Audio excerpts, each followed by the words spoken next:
It's a funny thing. You, me, the listener tuning in right now, we all do it every single day. Oh, constantly. Right. I mean, we do it from the moment we wake up and like grunt at the coffee machine, Well, all the way to the moment we send that last kind of passive-aggressive email before logging off for the night. We communicate. we do, but we don't really think about it. Exactly.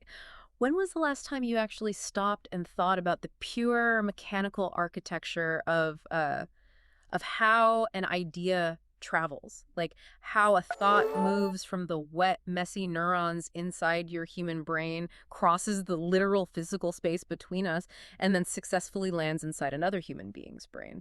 It is the ultimate magic trick. Ah, And we just completely take it for granted. I mean, we treat it like breathing. It just happens. yeah, totally. And because it just happens, Yeah. we tend to assume it's this binary function, right? Like, I spoke the words, therefore you heard the words, therefore communication was officially achieved. That is exactly the trap. We treat it like basic engineering. Like, you press a button, the light turns on, I speak a sentence, you magically understand my soul. Right. But then, you step into the real world.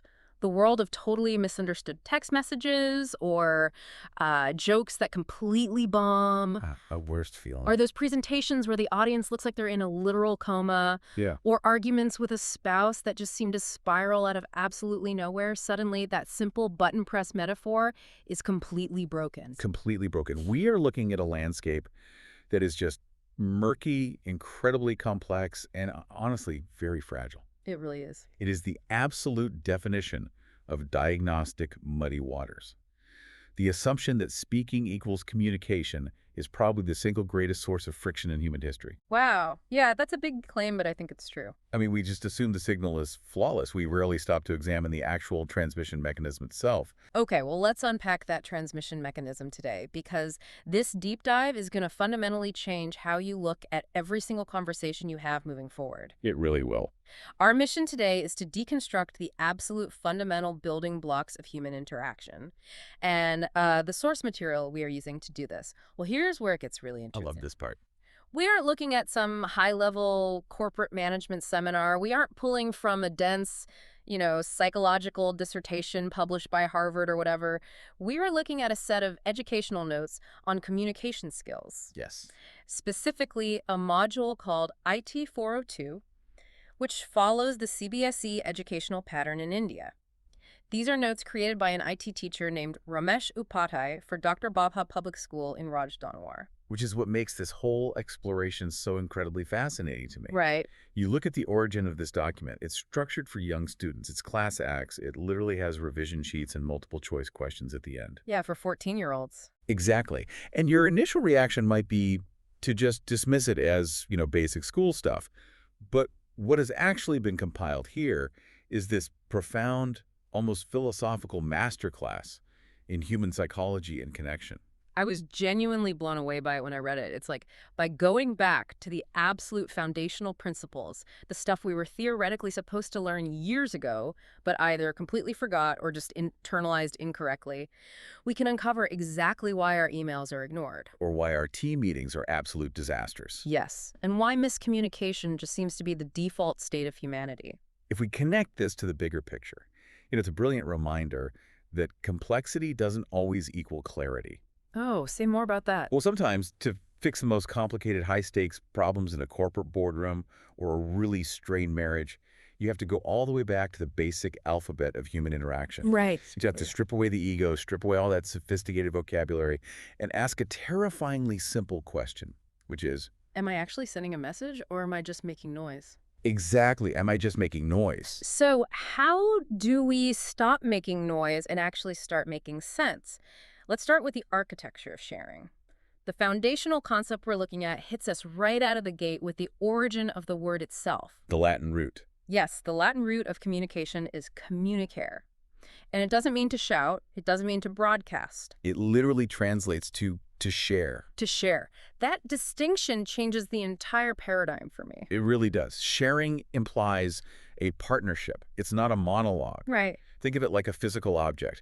If I buy you a gift, right, I wrap it beautifully and I hold it out to you. But you don't reach out and take it from my hands. I haven't shared it with you. You're just holding a box. I'm just standing in a room holding a box.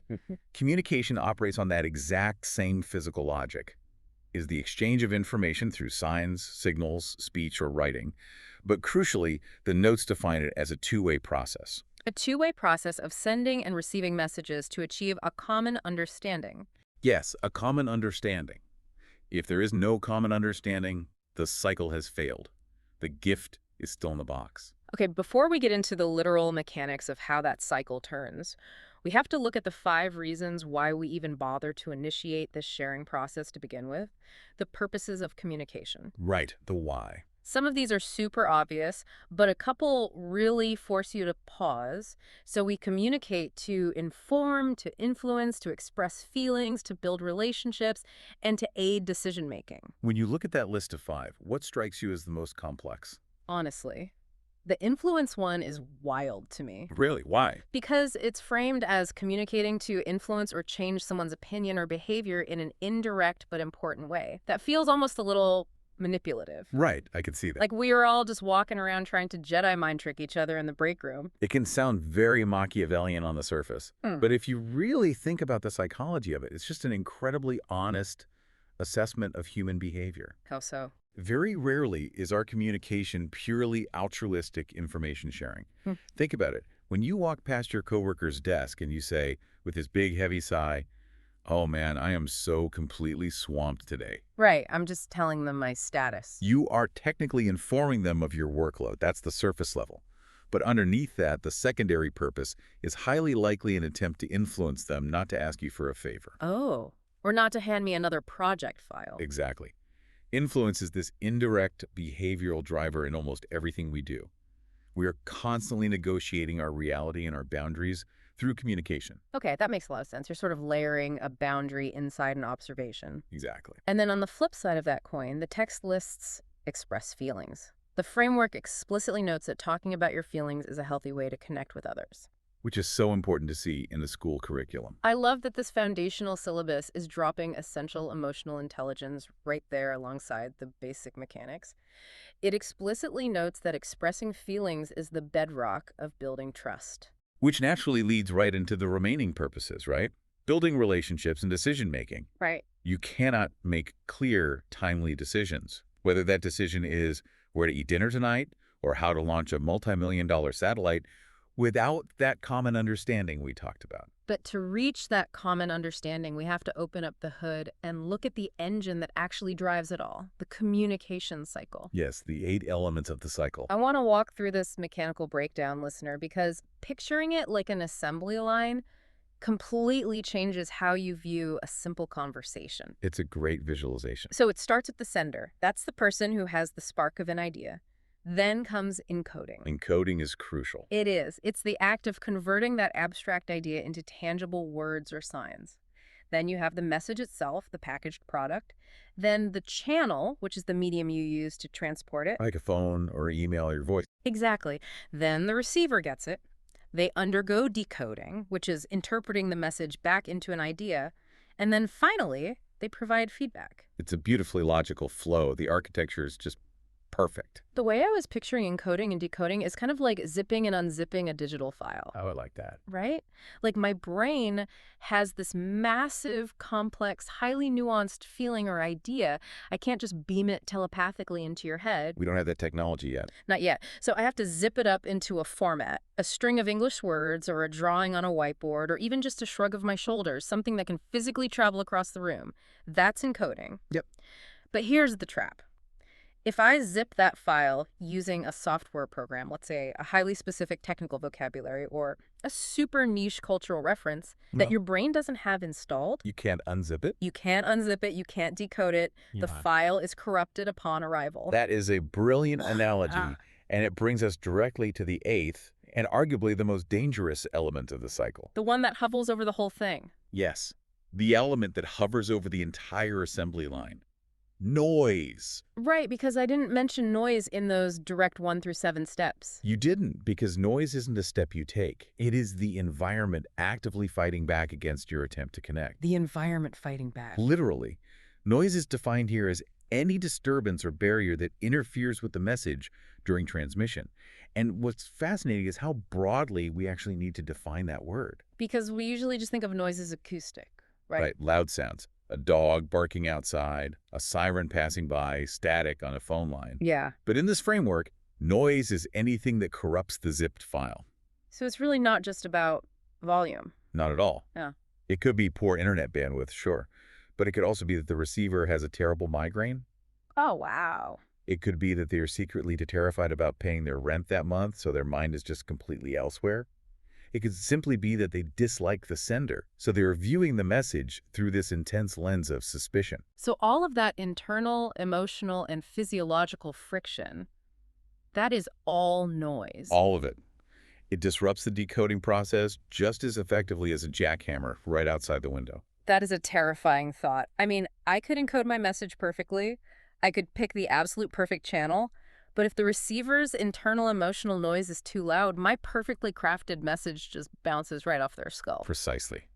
It doesn't penetrate. So- And how do you know if it bounced off? You look at the final step, feedback. Yes. The cycle is entirely fundamentally dependent on feedback. Mm.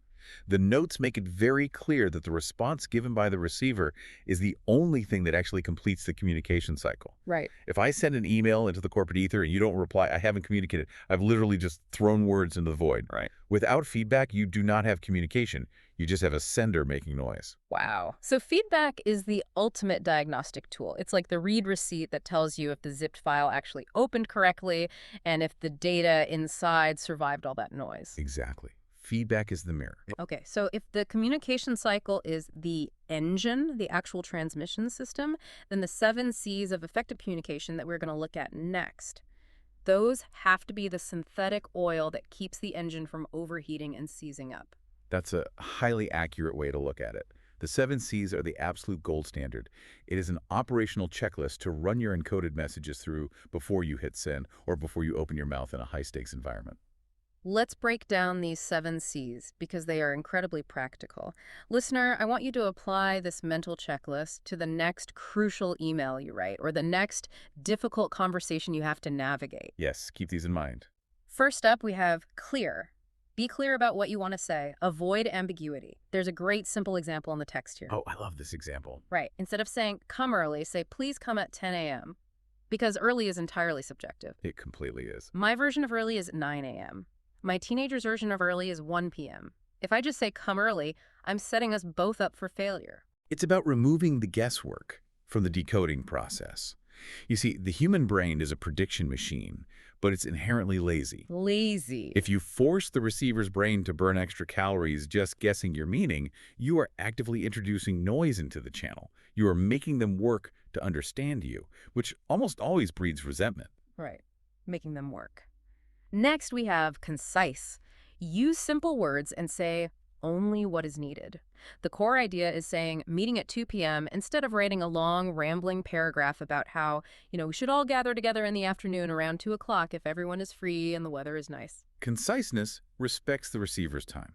In a world of absolute information overload, brevity is a form of deep empathy. Brevity is a form of deep empathy. I love that. I really do.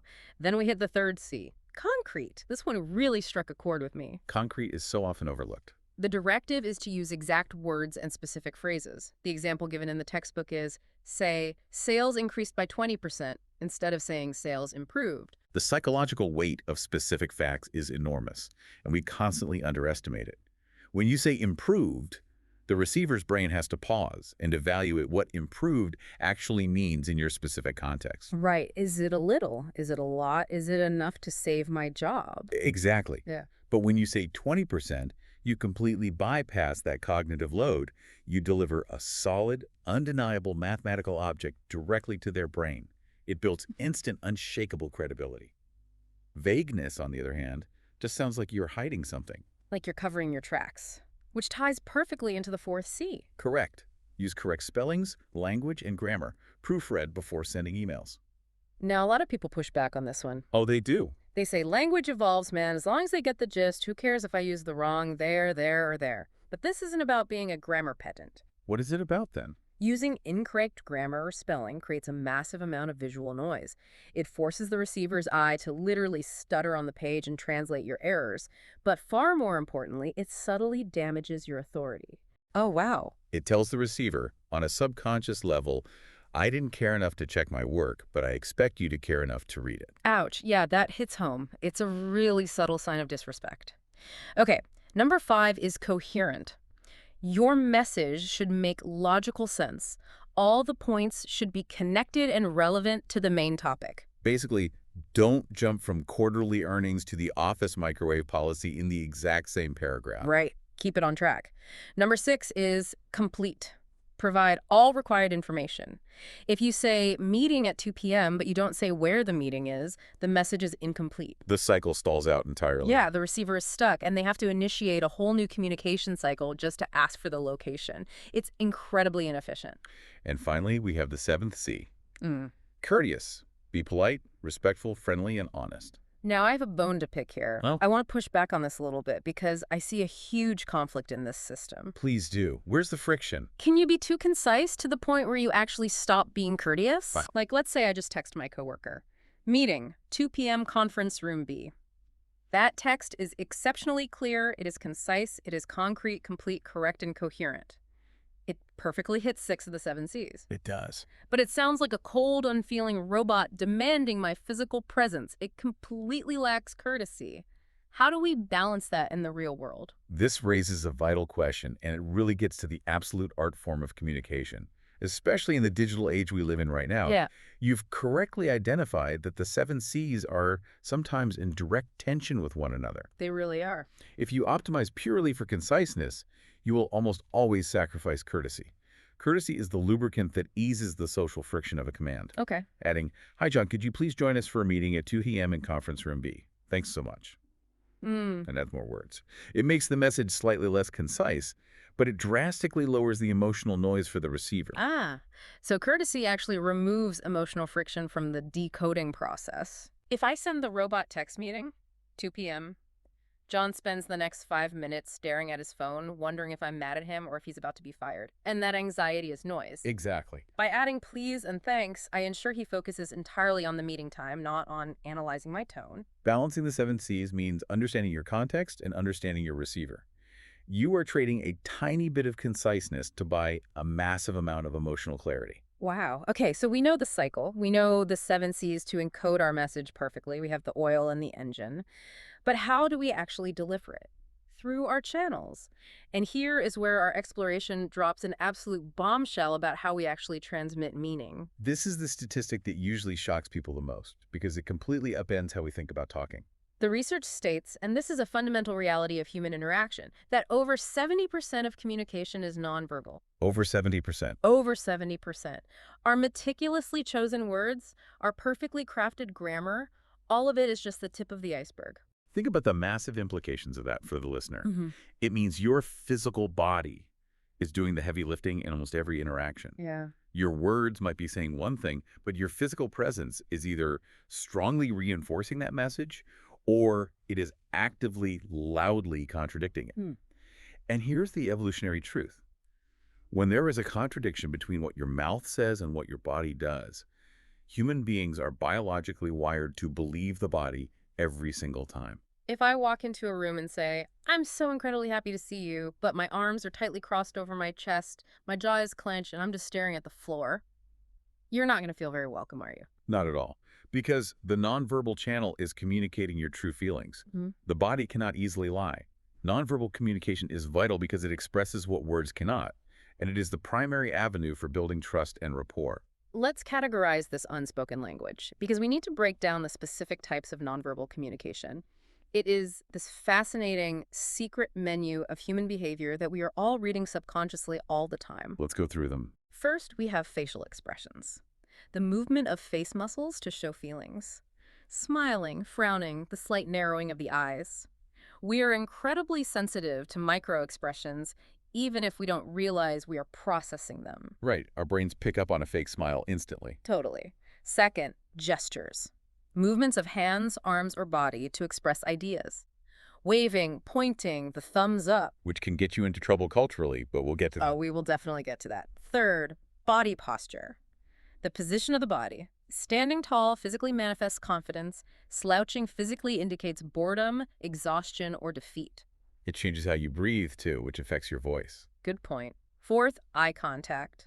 Looking at someone while speaking or listening, maintaining it shows confidence and honesty, breaking it constantly signals evasion or anxiety. Let me jump in on the fifth one because it's a concept people experience viscerally every single day but rarely have a vocabulary for. Go for it. Proxemics. Proxemics. It's about Okay, personal that's space, right? okay. It's the invisible geometry of personal space. Yeah. It's the literal physical distance between people.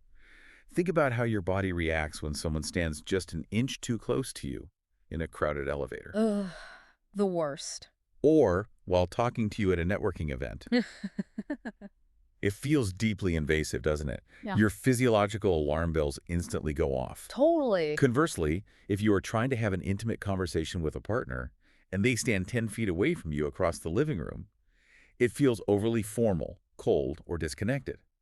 You are communicating a massive amount of information about intimacy, power dynamics, and comfort purely through the physical geometry of where you place your feet in a room. The geometry of where you place your feet. I love Yeah. that. Think about a boss standing over an employee's desk versus sitting down next to them. Exactly. The proxemics dictate the entire power dynamic before a single word is even spoken. And that brings us to the sixth type, which I think is the sneakiest one.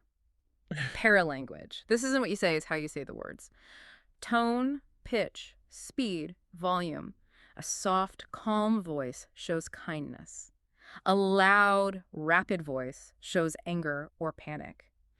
You can take the exact same sentence and change the meaning entirely just by shifting your paralanguage. Let's do that right now. It's a classic linguistic exercise that perfectly illustrates the power of paralanguage. Okay, let's play this out. I'm going to read the same 7 words, but I'm going to stress a different word each time. Let's hear it. Okay, the sentence is, I didn't say you stole my money. Okay. Number 1, I didn't say you stole my money. The implication here is someone else said it. Right, it wasn't you. Number 2, I didn't say you stole my money. The implication is I wrote it or I heavily inside it without speaking. Ah, sneaky. Number 3, I didn't say you stole my money. The implication is I think someone else stole it, not you. You're blaming Steve in accounting. Exactly. Number 4, I didn't say you stole my money. The implication is you stole someone else's money. And number 5, I didn't say you stole my money.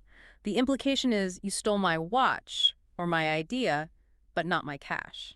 It's brilliant. 7 simple words. And paralanguage gives it 5 entirely different decoded meanings. It is the shadow layer of meaning. It completely alters the zipped file. It really does. And to round out the nonverbal categories, we have haptics, which is communication through physical touch, like a firm handshake, a reassuring pat on the back, or a guiding hand on the elbow. Right. And finally, appearance. Your dressing and grooming choices, which communicate professionalism, respect, or rebellion before you even open your mouth. So if 70% of communication is happening in this physical, nonverbal space, we have to talk about the showdown between the 2 main types of verbal communication, oral versus written, because one has access to that 70% toolkit and the other strips it away completely. Exactly. Let's look at the features of oral versus written communication. Oral communication uses spoken words, face-to-face conversations, phone calls, team meetings. Written communication uses text, emails, SMS, formal reports, Slack messages. The analogy that came to my mind is that written communication is like carving something in stone. Oh, that's good. It has permanence. Written communication provides a permanent record and can be used as legal proof, but the trade-off is delayed feedback. If I carve a complex emotional thought into stone and mail it to you, I have to wait for you to carve a response. There is no real-time adjustment. Right. Oral communication, on the other hand, is like a dance. It's fluid. It's less expensive time-wise. You get immediate feedback, you can read the room, and you can offer quick clarification if you see confusion in the receiver's eyes. But when the dance is over, it's over. There is no permanent record, and it can't be used as legal proof if someone forgets what steps were agreed upon. And because oral communication is like a dance, it requires practice, it requires muscle memory, a very practical framework for formal oral communication, like public speaking, is the 3 Ps. Prepare, practice, present. Right. Prepare your content so you know your material cold. Practice your delivery specifically to control your nonverbal cues, your posture, your paralanguage, your eye contact.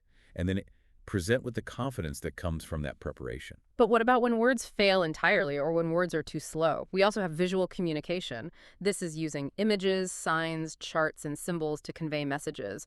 Think bar charts, pie charts, maps, flow charts, infographics. Visual communication acts as a high-speed bypass for the human brain. It turns complex data into instant intuitive understanding. How much of a bypass are we talking about? Oh, massive. Let's say I want to explain how a company's market share has shifted over 5 years across 3 different continents. I could write a deeply coherent, grammatically perfect 3-page report. But you still have to read every single word, hold the numbers in your short-term memory, and literally build the comparative model in your head. Which takes forever. It's exhausting. But if I show you a well-designed pie chart or a multicolored bar chart, your visual cortex processes the differences in proportions and trends in literally milliseconds. Wow. It's the ultimate concise tool. It saves immense cognitive load. Like a map shows you the route from the airport to the hotel instantly, whereas describing it with text might take 10 minutes and cause massive confusion at the first roundabout. Visuals cut right through the linguistic noise. Absolutely. But, and this is a crucial pivot point in our exploration, whether you are dancing the oral dance, carving the written stone, or designing the visual chart, the actual code you use, the structural foundation of the language itself, has to be sound. Okay, so we've mastered our body language, we've stripped away our emotional noise, we know when to use a pie chart, but none of that matters if the actual code we are typing, the literal words we choose to string together, is fundamentally broken. No, it doesn't. We have to look at the architecture of a sentence. Now, listener, do not tune out. I know the word grammar gives a lot of people flashbacks to boring chalkboards, but think of this as the operating system that allows the whole communication cycle to run. If the code is broken, the receiver's brain literally cannot decode the message. We have to look at the nuts and bolts. We have to look at the physics of language. The foundation of meaning starts with understanding the difference between a phrase and a sentence. Right. A sentence is a group of words that makes complete sense on its own. It must have a subject, the who or what, and a predicate, what the subject does or is. The example is, Romesh teaches IT in school. Ramesh is the subject. Teaching IT is what he does. That's the predicate. Yes. A phrase, on the other hand, lacks one or both of those elements, so it doesn't make complete sense. In the morning, that's a phrase. Who is in the morning? What are they doing? It's an orphaned piece of code floating in space. And within that complete sentence structure, we have to do a deep dive into objects, because I find this is where a lot of professional communication really breaks down. We have to differentiate between a direct object and an indirect object. Okay, let's unpack this together, because I will admit I always get these confused. I know it intuitively when I speak, but mechanically, how does it work? It's very simple once you see the pattern. The direct object is the thing directly receiving the action of the verb. She kicked the ball. The action is kicking. What is being kicked? The ball. It is the direct object. Okay. The indirect object tells to whom or for whom that action is being done. He gave her the book. Ah, okay. So the action is giving what is physically being given, the book. So the book is the direct object, and who is receiving the book? Her. So her is the indirect object. Exactly. Now, why does this matter for adults writing emails? Because when you understand how these objects work, you can ensure you aren't leaving the receiver of your message hanging without crucial information. Give me an example. If a manager emails a team and says, I sent the client, that is broken code. Sent the client when? The invoice, the proposal, the angry letter. The direct object is missing, the code fails, and noise floods the channel. That makes total sense. To build these robust sentences, we need building materials. And I want to look at the 8 parts of speech not as a rote memorization exercise, but almost like assembling a toolkit for building a house. Let's build it.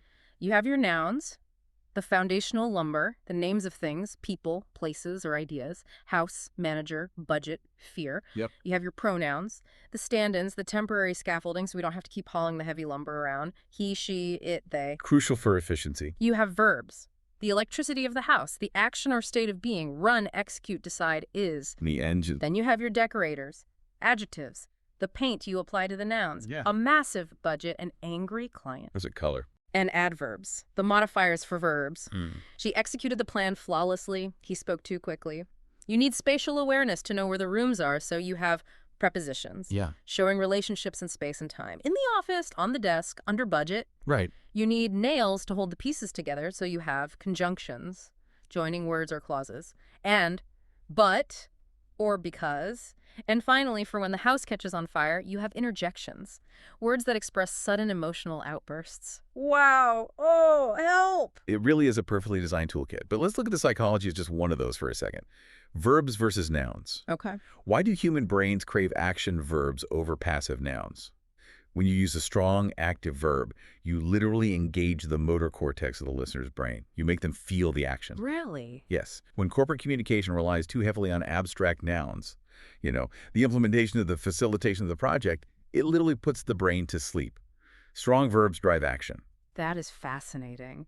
So the code literally dictates the neurological response. And once you have these tools, you can build different sentence structures depending on what you need the building to do. Right, the architecture. By structure, we have the simple sentence one, independent clause, like a one-room cabin, the project launched. We have the compound sentence, two independent clauses joined by a conjunction, like two cabins joined by a hallway. The project launched, and the clients were happy. Yeah. Then we have the complex sentence, one independent clause carrying a dependent clause, like a house with an attached garage. Although the budget was tight, the project launched. And the granddaddy, the compound complex sentence, combining all of the above into a mansion. Although the budget was tight, the project launched, and the clients were happy. And what's the ultimate purpose of these structures? We can categorize them into 4 distinct functions. Declarative, to make a factual statement, like the deadline is Friday. Interrogative, to ask a question. When is the deadline? Imperative, to give a direct command, meet the deadline. And exclamatory, to show strong emotion, we missed the deadline. So that's the written code. That's how we build the house on paper. But what about the spoken code? How do we sound out the code? We have to look at pronunciation and phonetics because this is where a lot of oral communication completely derails. It makes perfect sense to focus on phonetics when you remember that verbal communication is highly dependent on physical sound waves. English is a notoriously difficult language to decode because the rules are just so inconsistent. We have 26 letters in the alphabet of 5 vowels and 21 consonants. But those 26 letters combine to produce 44 distinct phonetic sounds. 44 sounds from 26 letters. No wonder English is so hard to decode for non-native speakers or even native speakers dealing with regional accents. The encoding and decoding rules just change constantly depending on context. And one of the biggest rule changers, which causes immense confusion, is word stress. Emphasizing one syllable over another fundamentally changes the literal meaning of the word. Yes. Think about the word permit.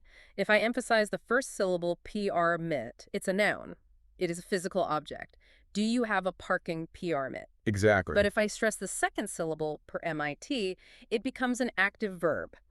I will not permit you to park here. Same spelling, same exact letters, entirely different part of speech, purely based on how I expelled air from my lungs. And we can zoom out from the individual word level to the sentence level with intonation. Intonation is the rise and fall of the voice over the course of a sentence. It connects directly back to conveying purpose. Like asking a question. Usually your intonation rises at the end of a question and it falls at the end of a statement. If we connect this directly back to the concept of paralanguage we discussed earlier, intonation is the melody of your speech. It's what tells the receiver, I'm unsure about this data, please help me, versus I am stating a fact, do not argue with me. Okay, so we've got our grammar toolkit packed. We are hyper aware of our body language and our proxemics. We know our words stress and intonation. Now, how do we actually initiate this cycle with another human being in the real world? How do we open the channel? We enter the social dance. We have to look at greetings and introductions. This is where theory hits reality. How you greet someone sets the emotional baseline for the entire communication cycle that follows. The framework explores how context dictates the greeting. We have formal greetings for professional settings, good morning, how do you do? And formal greetings for friends and peers, hi, hey, what's up? Now the notes draw strict time boundaries around formal greetings. Good morning, strictly before noon, good afternoon, from 12 p.m. to 6 p.m. Right. As adults, we obviously know how a clock works. Right. But what's fascinating is the noise it creates when we get it wrong in a professional setting. If you email a client good morning at 4:00 p.m., you haven't just made a harmless typo. You've unconsciously signaled to them that they are receiving a copy-pasted, mass-templated email or that you were entirely disorganized. You instantly destroy your courtesy and correctness metrics. It's a subtle breach of trust. But here's a part of the framework I absolutely loved because it feels so relevant in our globalized world. The cultural nuance of greetings. The inclusion of regional greetings like Namaste from India, Salam, Sat Sri Akal, or Jai Hind. Using the correct cultural greeting is a massive, highly effective communication hack. When you take the time to use a greeting that resonates with someone's cultural background, you are immediately bypassing massive initial layers of noise. It's power. You are signaling profound respect, shared understanding, and a willingness to step into their world. It builds immediate psychological trust, which lubricates the entire communication cycle that follows. It lowers their internal defenses. It's like finding the exact right frequency on a radio right away, rather than scanning through static. And once you've successfully greeted them, you have to introduce yourself. The art of the self-introduction. Let's look at how to structure this, because so many adults completely butcher networking introductions. A good introduction always includes your name, your background, and critically, one relevant thing about yourself. The hook. Exactly, the hook. An introduction isn't just a data dump of your resume. Its structural purpose is to invite feedback. By providing a hook, I'm Sarah, I work in accounting, and I just adopted a terrifyingly energetic puppy. You give the receiver an easy, low-stakes way to respond. Oh, you got a puppy. What breed? Exactly. The cycle continues smoothly because you handed them the baton. If you just say, I'm Sarah, I work in accounting, you force them to do the heavy lifting of figuring out what to say next. You're reducing their cognitive load right from the handshake. Okay, let's play devil's advocate here. We've initiated the cycle flawlessly with a culturally appropriate greeting and a great hook. We've encoded our message using perfect grammar, active verbs, and the 7 C's. Our posture is fantastic. Our proxemics are respectful. We deliver the message, and the listener still stares at us blankly or gets defensive. What went wrong? When you do everything structurally right and the cycle still fails, it means the environment fought back and won. We have to examine the barriers to communication. There are 5 specific barriers, and honestly, reading through these was like reviewing a painful diagnostic checklist for every professional failure and personal argument I've ever had. It's very confronting. It really is. Let's deconstruct them. First, physical barriers. These are environmental obstacles. Faulty equipment, a bad internet connection, extreme physical distance, poor lighting, loud noises. The key with physical barriers is that they are usually the easiest to objectively identify, but sometimes the hardest to control. If the Zoom call drops because of the server outage, communication stops, period. There is no psychological workaround for a severed fiber optic cable. Next are language barriers, differences in language, dialect, or vocabulary. But the specific element I want to zero in on is jargon. Jargon is sociologically fascinating because it is highly efficient communication within an in-group, but it becomes an absolute impenetrable brick wall to an out-group. And it's critical to realize this. Using technical jargon with a layperson is a catastrophic failure of the sender's encoding process, not the receiver's decoding process. Right, expand on that, because people usually blame the receiver for not getting it. Exactly, but that's a deflection of responsibility. Yeah. If I am a senior IT professional and I tell a non-technical marketing manager that the DNS propagation failed due to a caching error on the local subnet, I have completely failed to communicate. Because they have no idea what you just said. Right. I haven't shared information. I've just asserted my dominance through vocabulary. I've built a moat around my expertise. Jargon is often used as a weapon in corporate environments to gatekeep knowledge and make the sender feel superior at the direct expense of common understanding. Wow. Asserting dominance through vocabulary. I think we've all been on the receiving end of that meeting. Third, we have psychological barriers, mental or emotional barriers that distort communication. Stress, anxiety, prejudgment, lack of interest, emotional trauma, or a deeply negative attitude. This is perhaps the most profound and insidious barrier of all. We talked about noise earlier. Psychological barriers are internal, invisible noise filters. Let's say an employee is deeply stressed about an impending round of layoffs, or perhaps they have a preconceived prejudice against you because of a past disagreement. Their brain will literally actively distort the message you send. That's wild. The decoded message will not match the encoded message. You might offer them genuinely constructive, helpful feedback on a project, but their psychological filter decodes it as a malicious personal attack.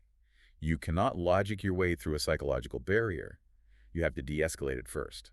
It's a terrifying thought that you could be speaking with perfect empathy, but because your receiver had a terrible argument with their spouse that morning, their internal noise literally translates your empathy into condescension. It happens every day. Fourth is cultural barriers. Differences in backgrounds, traditions, or social norms. We touched on this with proxemics, how different cultures have completely different comfort zones for personal space. But think about gestures, the thumbs up gesture. To an American, it means good job, yes, or approval. But in parts of the Middle East or West Africa, it is a highly offensive insult. Completely different meaning. Same physical gesture, entirely different decoded meaning based on the cultural software running in the receiver's brain. Which is why knowing your audience's cultural operating system is the paramount rule of global communication. And finally, the fifth barrier, semantic barriers. This occurs when words have multiple meanings and the sender and receiver understand the exact same word differently. The classic example is the word light. It can mean physical weight, like a light bag, or it can mean brightness, like a dim light. Semantics can cause massive, expensive operational failures. Let's look at a corporate scenario. A boss tells a team, I need this project done quickly. The boss's internal semantic definition of quickly is by the end of business on Friday. The team's semantic definition of quickly, given their current workload, is by the end of the month. Oh no. They both enthusiastically agree to do it quickly. The boss thinks he communicated, the team thinks they communicated, but they have fundamentally failed to achieve a common understanding. When Friday rolls around, trust is broken, simply because they didn't define a semantic variable. So, listener, I want to ask you directly. Consider these 5 barriers: physical, language, psychological, cultural, semantic. Which of these are you most guilty of ignoring in your daily life? Are you creating semantic barriers in your marriage by using vague words? Are you creating language barriers at work by hiding behind industry jargon to sound smart? Or are you creating physical barriers by trying to have serious, emotionally heavy conversations in crowded, noisy restaurants or over a sketchy cell phone connection? That is the million-dollar diagnostic question. Identifying the barrier is half the battle. But once you identify it, the immediate next step is, how do we repair the cycle? How do we break through the wall? Exactly. When a barrier disrupts the cycle, how do we fix it? We move to the final piece of the puzzle, repairing the cycle through the power of asking questions. If the communication cycle dies when there is no feedback, then the ultimate, most powerful tool for generating feedback and reviving a dying cycle is the question. Let's break down the taxonomy of questions, starting with the absolute basics. Closed versus open questions. Closed questions are binary. They can be answered with a simple yes or no. Did you finish the report? Are you hungry? Right. Open questions require a detailed answer and actively encourage discussion. What do you think about the new project timeline? How are you feeling about the presentation? Closed questions are excellent for confirming hard data. Open questions are for exploring meaning and emotion. If you are hitting a psychological barrier with someone, let's say they are being defensive, asking them a series of closed questions will feel like a police interrogation. It will raise their defenses higher. Asking open questions invites them to show you where the barrier is. It gives them agency.